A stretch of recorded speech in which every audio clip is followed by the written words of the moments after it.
బంటి మన గురించి ఒప్పుకోవడం లేదు. మేము ఇంకా ఆగస్టు 7కి ఇంట్లో నుంచి నేను బయటకు వచ్చేసి మ్యారేజ్ చేసుకున్నా. బంటి మా అన్నయ్య ఫ్రెండ్. మొన్నటి మీర్పేట్ సంఘటన మర్చిపోకముందే మళ్ళీ ఇప్పుడు సూర్యాపేటలో మరొక దారుణమైన సంఘటన జరిగింది. అయితే మీర్పేటలో ఒక భర్త విలన్ అయితే ఇక్కడ మాత్రం ఒక ముసలిది విలన్గా మారింది. ఒక ముసలిదాని ఆనందం కోసం ఒకరిని దారుణంగా పరువు హత్య చేశారు. ఇప్పుడు ఈ న్యూస్ చాలా వైరల్గా మారిపోయింది. ప్రేమ జంట పెళ్లి చేసుకున్న 5 నెలల్లోనే వారి ఆనందాన్ని కాలరాశారు. ఇప్పుడు అసలు ఈ స్టోరీ ఏంటి, ఈ ముసలిది ఏం చేసింది, ఇంకా ఇలాంటి చాలా విషయాలు తెలుసుకోవడానికి చాలా మంది సెర్చ్ చేస్తున్నారు. అందుకే ఇప్పుడు ఈ వీడియోలో అన్ని విషయాలు తెలియజేస్తాను. ఇందులో చాలా ట్విస్టులు ఉన్నాయి. అలానే ఇది వింటుంటే ఒక స్టోరీ మూవీలా కూడా మనకి కనిపిస్తుంది.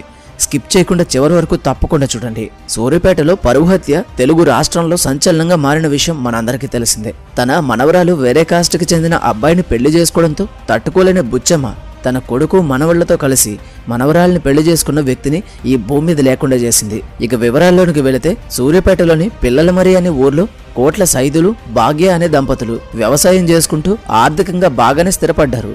ఇక వీరి అన్యోన్య సంసారానికి గుర్తుగా నవీన్, వంశీ అనే కొడుకులు, భార్గవి అనే కూతురు జన్మించింది. అలా భార్గవి చివరి సంతానం కావడంతో చిన్నప్పటి నుండి ఆమెను చాలా గారాబంగా పెంచారు. ఇక ఈమె అన్నయ్య నవీన్ కోట్ల తన డిగ్రీ పూర్తవగానే సూర్యాపేటలో రాజకీయంగా ఎదగాలి అని ఒకవైపు రియల్ ఎస్టేట్ చేస్తూ మరొక వైపు సెటిల్మెంట్ల కోసం ఒక గ్యాంగ్ని కూడా మెయింటైన్ చేసేవాడు. అలా తనకున్న గ్యాంగ్లో వడ్లకొండ కృష్ణ అలియాస్ మాలబంటి అనే ఒక వ్యక్తి కూడా ఉండేవాడు. ఇక ఈ కృష్ణ సూర్యాపేటలోని మామిళ్లగడ్డకు చెందినవాడు కాగా తన చిన్నప్పుడే తల్లిదండ్రులు క్రిస్టియన్ మతానికి కన్వర్ట్ అయ్యారు. ఇక చదువుల్లో అంతంత మాత్రమే ఉన్న కృష్ణ తన ఇంటి ఆర్థిక పరిస్థితులు దారుణంగా మారడంతో తనకి వేరే దారి లేక చదువులపై కాన్సన్ట్రేట్ చేయాల్సి వచ్చింది.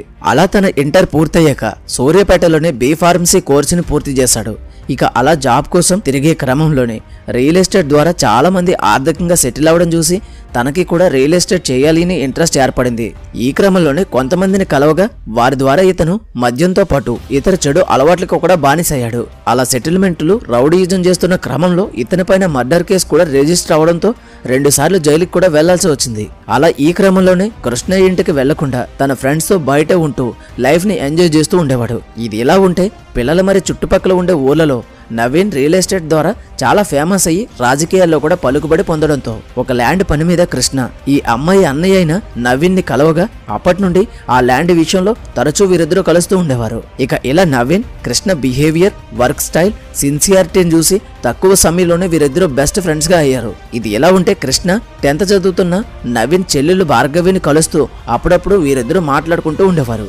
ఇక నవీన్ కూడా వీరిద్దరిని చూసి తనకి చెల్లెలు కాబట్టి కృష్ణ కూడా భార్గవిని తన సొంత చెల్లెల్లాగే భావిస్తాడని ఎక్కువగా పట్టించుకునేవాడు కాదు. ఇక అలా ఒక క్యాస్ట్కి చెందిన కృష్ణ తరచూ తమ ఇంటికి రావడం నవీన్ నానమ్మ అయిన బుచ్చమ్మకి నచ్చకపోయినా కృష్ణ చెప్పిన పనిని కష్టపడి పూర్తి చేయడంతో అతనిని ఒక పనివాడిలాగా మాత్రమే భావిస్తూ ఉండేది.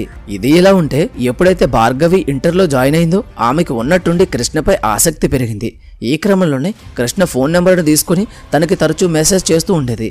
అలా కృష్ణకి కూడా మొదట్లో భార్గవిపై ఎలాంటి ఇంట్రెస్ట్ లేకపోయినా రోజులు గడిచే కొద్దీ వీరిద్దరూ మాట్లాడుకోవడంతో వీరి మధ్య పరిచయం పెరిగి ఆ పరిచయం కాస్త నిదానంగా సన్నిహితంగా మారి వీరిద్దరూ ప్రేమలో పడ్డారు.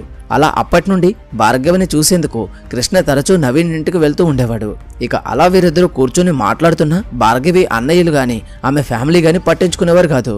అలా వీరిద్దరూ రహస్యంగా 3 ఏళ్లు ప్రేమాయణం నడుపుతూ భార్గవి కాలేజ్కి వెళ్లే వంకతో కృష్ణ బైక్ ఎక్కి సూర్యాపేటలో ఉన్న సినిమా, షాపింగ్, రెస్టారెంట్ అన్ని తిరుగుతూ తమ రిలేషన్ ని మెయింటైన్ చేసేవారు. ఇక అలా వీరిద్దరూ కలిసి తిరుగుతున్నారని ఒక వ్యక్తి భార్గవి అన్నయ్య అయిన నవీన్కి చెప్పగా అదే విషయాన్ని భార్గవిని అడగగా ఆమె కాలేజ్ అయ్యాక వచ్చేటప్పుడు కృష్ణ కలిశాడని ఇంటి దగ్గర డ్రాప్ చేస్తానంటే తన బైక్ ఎక్కానని చెప్పడంతో చెల్లి మాటలపైన నమ్మకం లేని నవీన్ కృష్ణతో ఇదే విషయంపైన విచారించగా అందుకు అతడు ఏమీ తెలియనట్లు భార్గవి చెప్పిన కథని నవీన్కి చెప్పడంతో అనుమానం వచ్చిన నవీన్ ఇప్పటి నుండి వీరిద్దరిపైన నిఘా పెట్టాడు. ఇక ఈ క్రమంలోనే నవీన్ ఒకసారి భార్గవి మొబైల్ని చెక్ చేయగా కృష్ణతో క్లోజ్గా చాట్ చేసి ఉండడం చూసి షాక్కి గురై కోపంతో ఆ ఫోన్ని పగలగొట్టేశాడు. అలా ఇకపై కృష్ణతో తిరిగితే ఇద్దరికి మర్యాద ఉండదని చెప్పిన అన్న మీద ఉన్న కోపంతో భార్గవి కృష్ణతో మరిన్ని ఎక్కువసార్లు కలుస్తూ ఉండేది. దీంతో నవీన్ కృష్ణతో ఉన్న ఫ్రెండ్షిప్ కి ఫుల్ స్టాప్ పెట్టి భార్గవిని కాలేజ్ మానిపించి హౌస్ అరెస్ట్ చేశారు. కానీ భార్గవి ఏదో ఒకలా కృష్ణతో ఫోన్ మాట్లాడుతూ ఉండడం చూసి తల్లిదండ్రులు ఆమెను కొడుతూ తిడుతూ ఉండడంతో ఆ కోపంతో భార్గవి తన చెయ్యిని గాయపరుచుకుని బలవాన్ మరణానికి ప్రయత్నించింది. ఇక అలా అప్పటి నుండి భార్గవిపై నిఘా పెట్టిన కుటుంబ సభ్యులు కూతుర్ని ఇలా వదిలేస్తే పారిపోయి కృష్ణని పెళ్లి చేసుకుంటుందేమో అని భయపడి వెంటనే తనకి సంబంధాలు వెతికి పనిలో పడ్డారు. అలా వెతికేటప్పుడే సూర్యాపేటలో కానిస్టేబుల్గా పనిచేస్తున్న ఒక సంబంధాన్ని ఓకే చేసి త్వరగా ఎంగేజ్మెంట్ చేయాలని డిసైడ్ అయ్యారు. కానీ అప్పటికీ కృష్ణతో పీకల్లోతు ప్రేమలో ఉన్న భార్గవి తన మనస్సాక్షిని చంపుకుని ముక్కు మొహం తెలియని వాడిని పెళ్లి చేసుకోవడం ఇష్టం లేక ఇంట్లో నుండి పారిపోయి 18 ఏళ్ల భార్గవి 32 ఏళ్ల కృష్ణని పెళ్లి చేసుకోవాలని డిసైడ్ అయింది. ఇక ఇదే విషయాన్ని భార్గవి తన ఫ్రెండ్స్ ద్వారా కృష్ణకి తెలియచేయగా అందుకు కృష్ణ కూడా గ్రీన్ సిగ్నల్ ఇవ్వడంతో మరుసటి రోజు ఎంగేజ్మెంట్ ఉందనగా పార్లర్కి వెళ్ళి వస్తానని ఇంట్లో చెప్పి బయటకు వచ్చిన భార్గవి ఊరు బయట వెయిట్ చేస్తున్న కృష్ణ బైక్ ఎక్కి అటు నుండి అటే పారిపోయింది. అలా వీరిద్దరి ప్రేమ విషయం కృష్ణ కుటుంబ సభ్యులకు తెలిసి అందుకు వారు ఒప్పుకోవడంతో 2024 ఆగస్టు 7న సింపుల్గా కృష్ణ కుటుంబ సభ్యుల సమక్షంలో వీరిద్దరూ దండలు మార్చుకుని ఒకటయ్యారు. ఇక ఈ విషయం తెలిసిన భార్గవి కుటుంబ సభ్యులు ఆక్రోశానికి గురై ఎలాగైనా భార్గవిని తమ ఇంటికి తీసుకురావాలని ఆ రోజే పోలీస్ స్టేషన్కి వెళ్లి కూతురు మిస్సింగ్ కేసు కంప్లైంట్ ఇచ్చారు. అలా 2 రోజుల తర్వాత వీరిద్దరిని వెతికి స్టేషన్కి తీసుకువచ్చిన పోలీసులు భార్గవికి కౌన్సిలింగ్ ఇచ్చి తల్లిదండ్రులతో వెళ్ళమనగా భార్గవి మాత్రం తను ఏ కారణం చేతనైనా తన భర్తని వదిలి వెళ్ళనని, తమకి అప్పటికే పెళ్ళైపోయింది అని, తమ లైఫ్ని హ్యాపీగా లీడ్ చేస్తున్నామని చెప్పడంతో కోపంతో ఆమె తండ్రి అన్నయ్య ఒక బాండ్ పేపర్ మీద భార్గవితో సైన్ తీసుకుంటూ ఇకపై తనకి ప్రాపర్టీలో ఎటువంటి హక్కు లేదని చెప్పి అక్కడి నుండి వెళ్ళిపోయారు. అలా అప్పటి నుండి భార్గవి కృష్ణ హ్యాపీగా తమ లైఫ్ని లీడ్ చేయాలి అనుకున్న ఆర్థిక సమస్యల వల్ల చాలా వరకు అప్పులు చేయాల్సి వచ్చింది. ఇక ఆ అప్పుల్ని తీర్చాలని కృష్ణ మళ్ళీ రియల్ ఎస్టేట్ బిజినెస్ని స్టార్ట్ చేయగా ఈ క్రమంలోనే కృష్ణకి బైరి మహేష్ అనే అతనితో మంచి పరిచయం పెరిగి అతని సహాయంతో కొన్ని ల్యాండ్స్ని కూడా డీల్ చేసి కొంతవరకు డబ్బును కూడా సంపాదించాడు. ఇది ఇలా ఉంటే మరొక వైపు భార్గవి నానమ్మ మరియు అన్నయ్యలు ఇద్దరు తమ ఇంటి పిల్ల ఇతర కులానికి చెందినవాడని పెళ్లి చేసుకుని తమ పరువు తీసిందని సహించలేకపోయారు. అంతేకాకుండా చెల్లి చేసిన పనికి రేపటి రోజున తనకి రాజకీయ భవిష్యత్తు ఉండదని భార్గవి అన్నయ్య నవీన్ కుమిలిపోయాడు.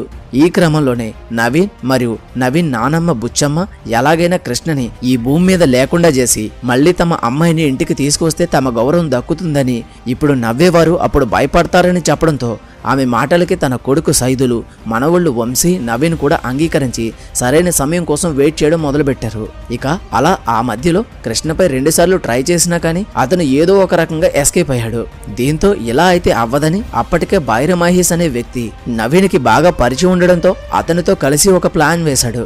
ఈ క్రమంలోనే జనవరి 26న బైరి మహేష్ కృష్ణకి కాల్ చేసి తాము డీల్ చేసిన ఒక ల్యాండ్ని కొనడానికి ఒక బయ్యర్ రెడీగా ఉన్నాడని, ఒకసారి వచ్చి కలవమన్నాడని, అక్కడే పార్టీ కూడా ఉంటుందని చెప్పగా కృష్ణ ఆ రాత్రి బయలుదేరాడు.